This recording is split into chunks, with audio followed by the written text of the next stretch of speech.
త్రేతాయుగములో శ్రీరామచంద్రుడైన రావణ కుంభకర్ణులను సంహరించి ధర్మోద్ధరణ గావించింది.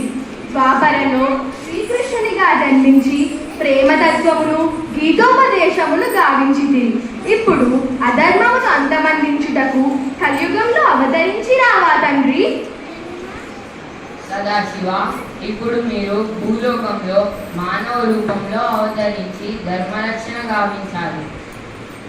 అలాగా విష్ణు? స్వామి, మరొక సమస్య కూడా ఉంది. ఇప్పుడు మానవులు పలు రకాల దేవతలను ఆరాధిస్తున్నారు. వారిని సరైన మార్గంలోకి తేవాలి. ఏ రూపంలో ఆరాధించినా దైవం ఒక్కడే అనే గురుస్వరూపంలో ఆరాధించాలి. ఏ భక్తుడు ఏ రూపంలో ఆరాధిస్తే ఆ రూపంలోనే దర్శనమిస్తూ ఉండాలి. గిరిజాపతి, నీ జన్మోపతి ఏ విధముగా ఉండును?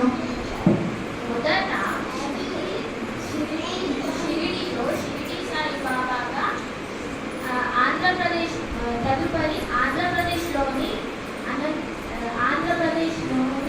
అనంతపురం జిల్లాలోని పుట్టపర్తి అనే గ్రామంలో